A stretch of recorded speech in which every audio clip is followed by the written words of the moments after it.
माता देवहूति जी उदास हुई, भगवान से कहने मनुष्यों में ऐता और ममता कैसे दूर हो। भगवान कहने लगे मां संतों का शरण करो। देवहूति जी कहने लगी हम संत किसको माने, पैहारी को, फलाहारी को या फिर वस्त्रहारी को, संत होते कौन है ये बतलाइए। तब कपिल भगवान कहने लगे मां संत उन्हें कहते हैं जो सहनशील होते हैं और दूसरे जीवों के कल्याण की भावना रखते हैं, कभी क्रोध नहीं करते हैं, उन्हें संत कहा जाता है। रामचरितमानस नारद जी के पूछने पर भगवान ने संत के लक्षण बतलाए। निजी गुण सिमर सुनत सकुचाई,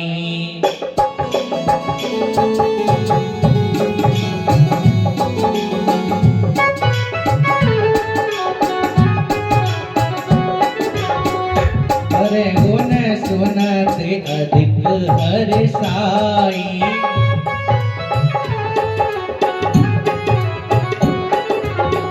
सम शीतल नहीं त्यागई नीति,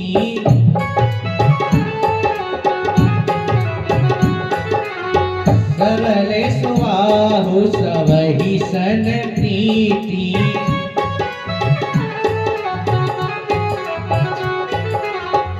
जप तप व्रत दम संजन नेमा,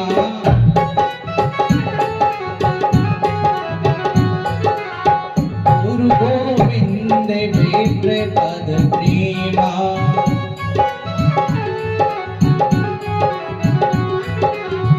सदा क्षमा गयति दाया,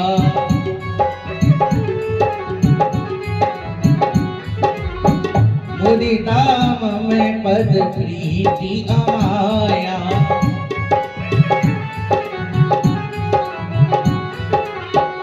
गावई सुनहि सदाम में लीला,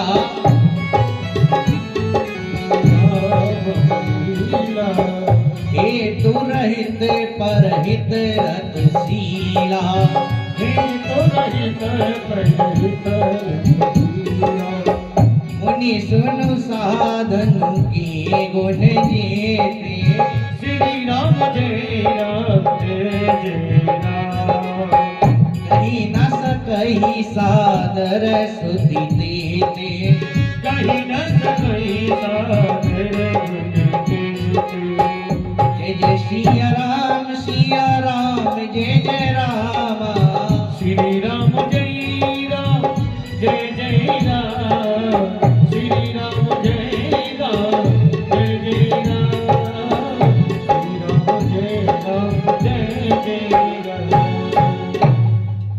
ऐसे लोगों को संत कहा जाता है। इंद्रियों के संग से कल्याण है। माता कहने लगी इंद्रियों का स्वरूप क्या है। भगवान ने कहा मुझ में मन लगाना भक्ति है, क्योंकि ये संसार मेरे ही वैसे चलता है, मेरे ही वैसे अग्नि सबको जलाती है, मेरे ही वैसे सूर्य सबको तपाता है, इसीलिए मुझ में मन लगाना भक्ति है। देवहूति जी ने कहा प्रकृति क्या है। तब भगवान ने कहा मां 24 तत्वों से पृथ्वी बनी है, पंच महाभूत, पंच तन मात्रा, अंतकरण, चतुष्ट और 10 इंद्रियां, यह प्रकृति है। और इस प्रकृति का भगवान विराट पुरुष है। बोलिए श्री विराट भगवान की। हर सांस में हो सुमिरन तेरा, यूं बीत जाए जीवन मेरा।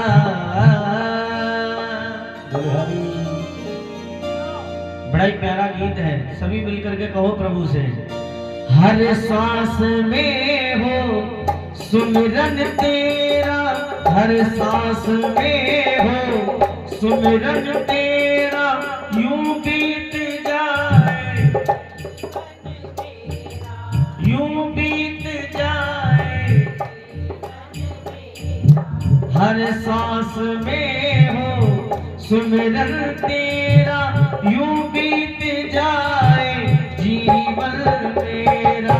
हर सांस में हो सुमिरन तेरा, यूं बीत जाए जीवन मेरा। तेरी पूजा करते बीते, तेरी पूजा करते बीते साँझ सवेरा। हर सांस में हो सुमिरन तेरा, यूं बीत जाए जीवन मेरा।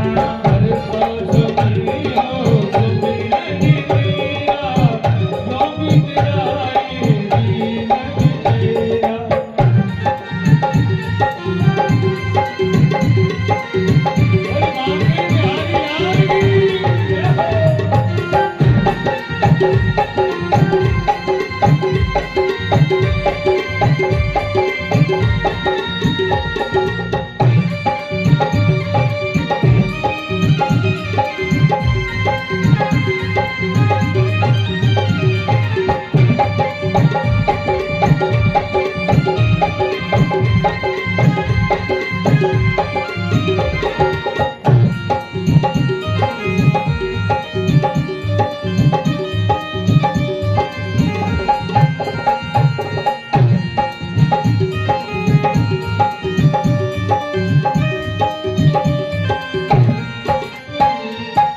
नैनों की खिड़की से,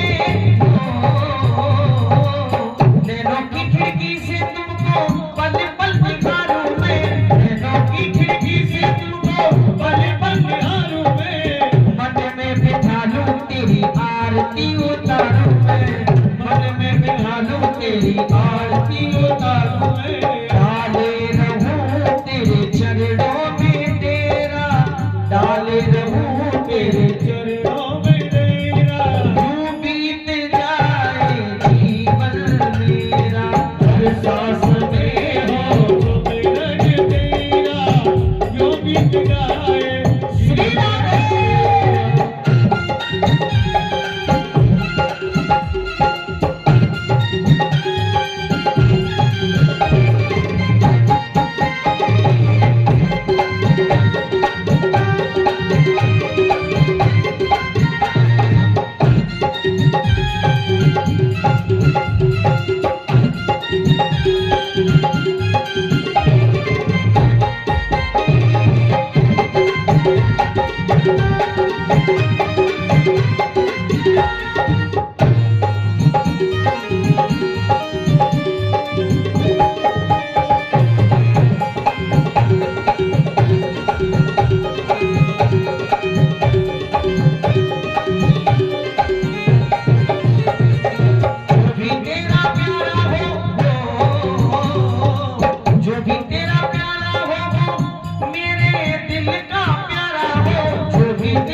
मेरी आंखों का तारा हो, मेरे सर का ताज मेरी आंखों का तारा है।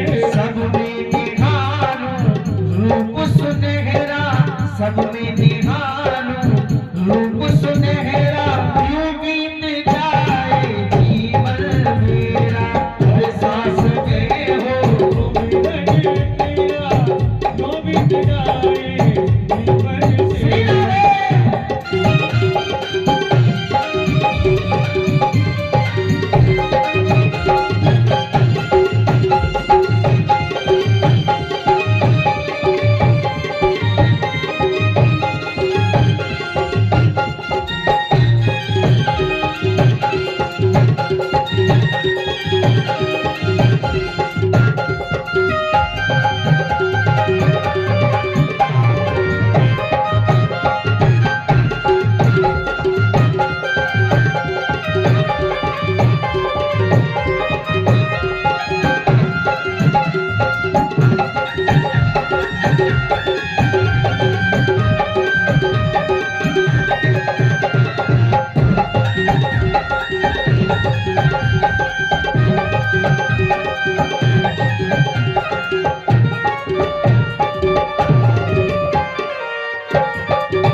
आत्मा में तेरा ही डेरा, यूं बीत जाए जीवन मेरा।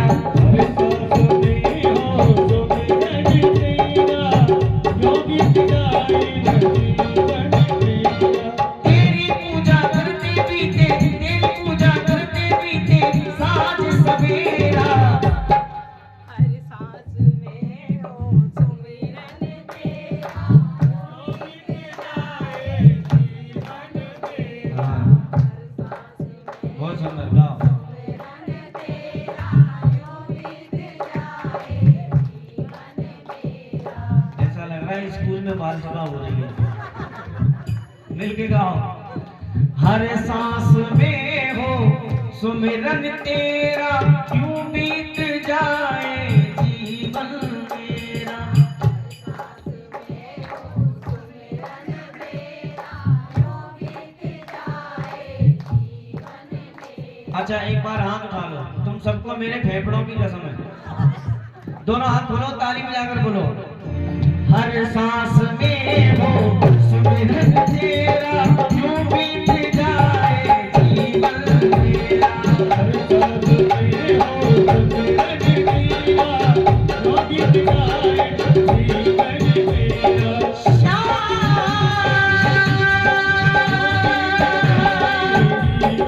मेरा।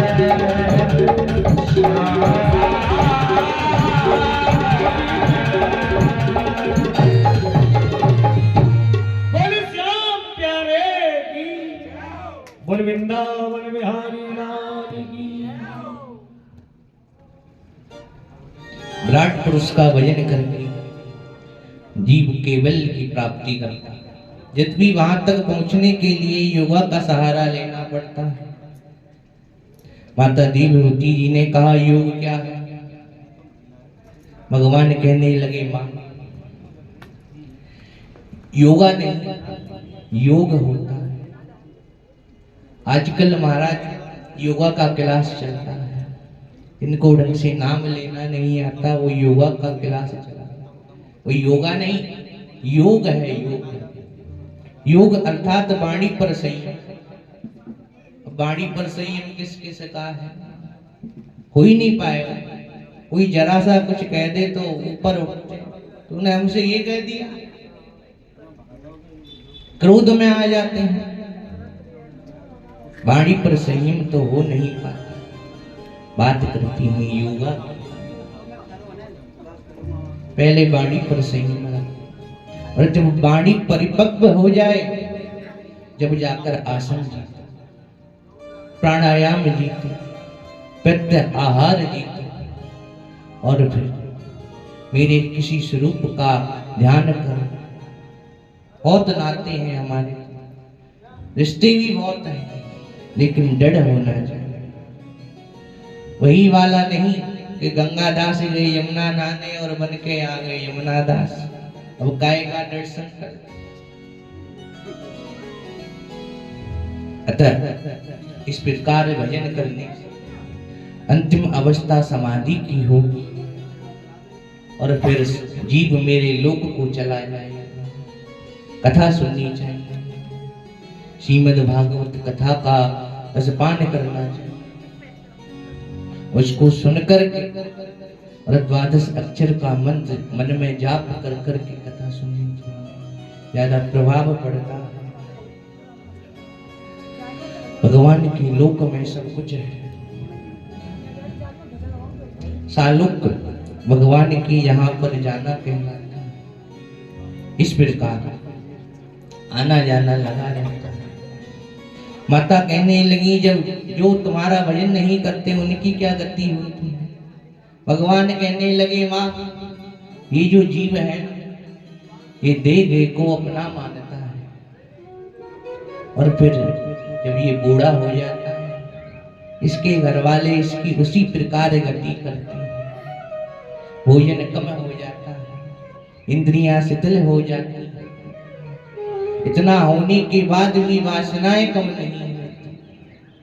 भजन नहीं करता, फिर श्वास अवरुद्ध हो जाती है, कंठ से धई धई की आवाज आती है, सब कुछ देखते हुए कुछ नहीं कर सकता। बहुएं ताने मारती हैं, पता नहीं ये बुढ़ा जाने कब मरेगा। और जो इतना कहता है ना वही देर में मरता है। जिसके पीछे लोग पढ़ते हैं वही देर में मरता है। भगवान कहते हैं और कष्ट दो। और यम पास पकड़े, यमदूत आते उनको देखकर भयभीत हो जाता है, कहता है इस समय तो प्रायश्चित कर लेने दो। यमदूत कहते हैं इतने समय में कुछ नहीं कर पाया तो अब क्या करेगा, चल। यमदूत इसे ले जाते। किसी ने खूब कहा, सब कुछ नीचे रह जाता है, कुछ भी हाथ में नहीं आता। और जब अर्थी पर ले जाया जाता है तो मखाने और सिक्के फेंके जाते हैं। ये इसलिए फेंके जाते हैं क्योंकि जीवन भर कमाता रहा, लेकिन अब तू ले जा सकता है तो इन पैसों को ले जाकर दिखा। यमदूतों से कहता है आप मुझे जल्दी ले चलो, लेकिन गरुड़ पुराण के अनुसार जीव अंत्येष्टि तक ऊपर देखता रहता है कि ये लोग मेरी क्या गति करेंगे। कहता है यमदूतों से, देखो मेरे बिन मेरे घर वाले कितना रो रहे हैं। यमदूत कहते हैं देखो अभी तो ये रो रहे हैं, अब देखना ये तुम्हारी क्या गति करे। उधर ही खड़ा होकर अपने शरीर को जलता हुआ देखता है तो इसे मुझ की प्राप्ति होती है। कहता है जल्दी चलो, यहाँ से मृत्यु लोक 99,000 योजन की दूरी पर है। मार्ग में कुत्ते नोचते हैं, गर्म बालू मिलती है, आग की नदी से जाना पड़ता। इस प्रकार के दर्द जेल यमलोक पहुंचता है और यमलोक जाने पर इसको इसकी पुण्य के अनुसार ही दंड मिलता है। और जब इसके पुण्य पूरे हो जाते हैं तब इसे पुनः मृत्यु लोक में भेज दिया जाता है। 10 रात्रि में वीर जैसा हो जाता है, 15 दिनों में अंडाकार हो जाता है, पिता के उदर में चला जाता है। 1 महीने में सिर निकल आता है, 2 महीने में हाथ और पैर निकल आते हैं, 3 महीने में स्त्री पुरुष का भेद प्रकट हो जाता है, 4थे महीने में उसे ज्ञान प्राप्त होता है, 5वें महीने में भूख प्यास लगती है, 6ठे महीने में भगवान से प्रार्थना करता है प्रभु जल्दी इस नरक से पार करो। अब भगवान किसी किसी को तो 7वें महीने में ही पार कर देते हैं, किसी किसी को 9 महीने, किसी को 10 महीने रखते हैं।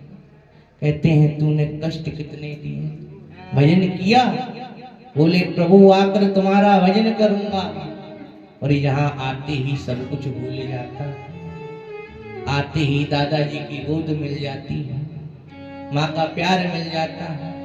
थोड़ा बड़ा होता है तो स्कूल चले जाता है, फिर और थोड़ा बड़ा होता है तो कॉलेज में चला जाता है, फिर घर वाले शादी कर देते हैं, फिर पत्नी के चक्कर में पड़ जाता है, कभी उसके लिए कुछ ला रहा है, कभी कुछ ला रहा है, और धीरे धीरे उसके बालक भी हो जाते हैं। फिर बच्चों की पढ़ाई में लग जाता है, इनके लिए कमाना पड़ेगा। उसके बाद बूढ़ा हो जाता है तो बच्चों की शादी हो जाती है,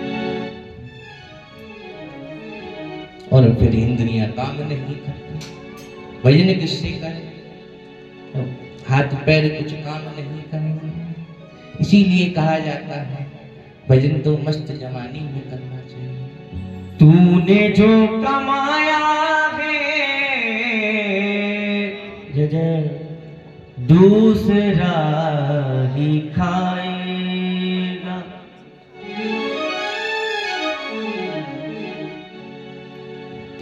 तूने जो कमाया है दूसरा ही खाएगा। तूने जो कमाया है दूसरा ही खाएगा। तूने जो कमाया है दूसरा ही खाएगा। तूने जो कमाया है दूसरा ही खाएगा। तूने जो कमाया है दूसरा ही खाएगा।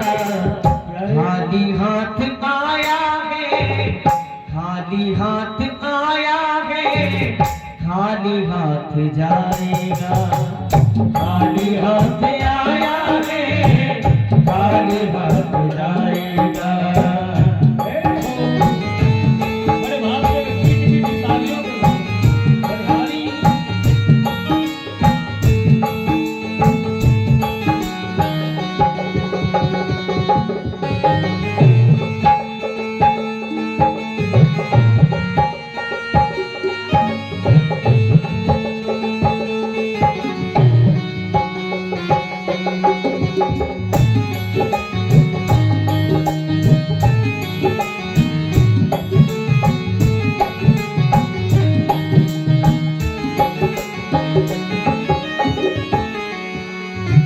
जब तलक ये रिश्ते हैं तब तलक ये सांसें हैं।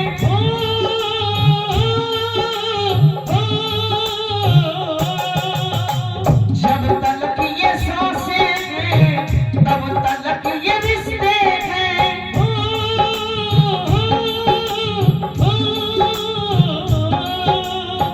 जब तलक ये सांसें हैं तब तलक ये रिश्ते हैं।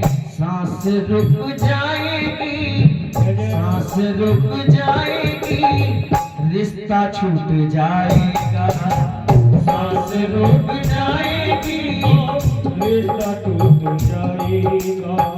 खाली हाथ आया है, खाली हाथ आया है, खाली हाथ जाएगा। तुमने जो कमाया है दूसरा ही खाएगा।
रखा हर समय मरहम। बाद मरने के तुझको कोई, बाद मरने के तुझको कोई राख नहीं पाएगा। बाद मरने के तुझको कोई रख नहीं पाएगा। तू खाली हाथ आया है, खाली हाथ जाएगा। बड़ी ना कुछ लेके आए थे और ना कुछ लेकर जाना है। खाली हाथ आए थे, खाली हाथ जाओगे। इसीलिए अभिमान नहीं करना चाहिए। आजकल तो ऐसा होता है, पैसे की है दुनियादारी, पैसे का ही खेल है और पैसे से ही पास है बच्चा, पैसे से ही खेल है। कहते हैं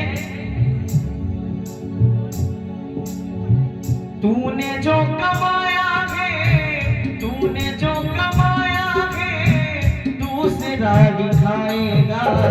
हाथी हाथ आया है, हाथी हाथ आया है, खाली हाथ जाएगा।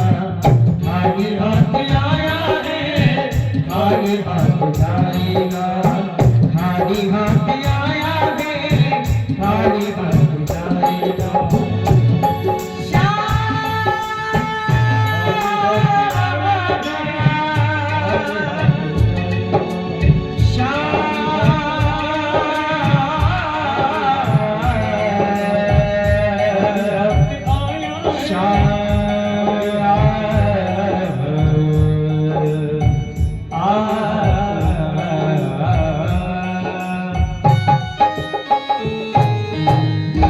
वृंदावन बिहारी लाल की जय। क्रिया इत्यादि क्रियाओं में लगा रहता है, बहुएं ताने मार, बूढ़ा हो जाता। जी प्रकार एक सेठ जी थे, वो मरने का समय हुआ। उस समय वह बहुत कंजूस थे। उन्हें लगा कि बछड़ा जो है झाड़ू को खा रहा है। मरते समय यमदूत सामने होते हैं तो कुछ बोला नहीं जाता, वो उधर इशारा करते हुए मरे।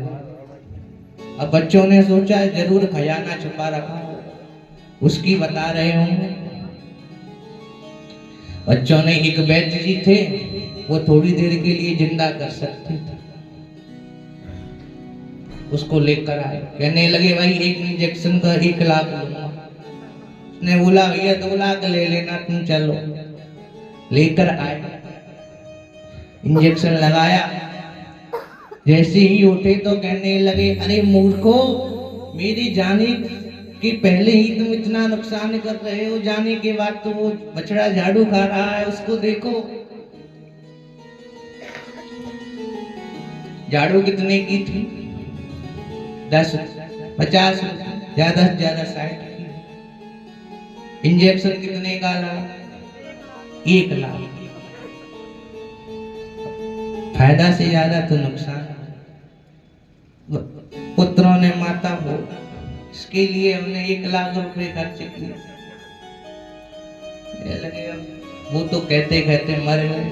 अब वैद्य है, पैसे तो लेकर जाएगा, इसीलिए इतनी कंजूसी भी नहीं करनी चाहिए। फायदा से ज्यादा। इसी प्रकार चक्र चलता रहता है और आना जाना लगा रहता है।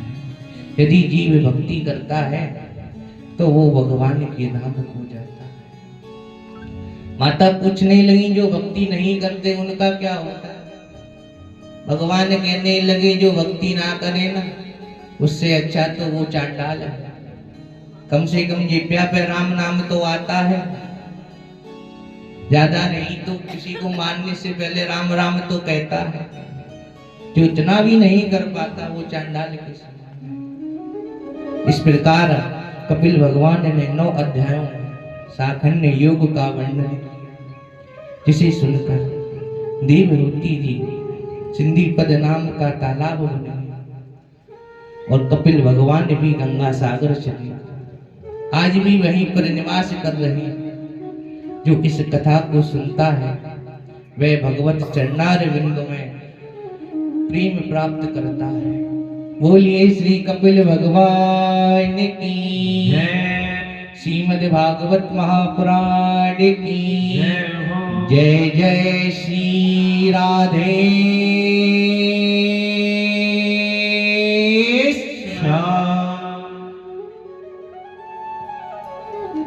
विदुर जी ने कहा प्रभु अब आप हमें सम्राट मनु के वंश के बारे में बताइए।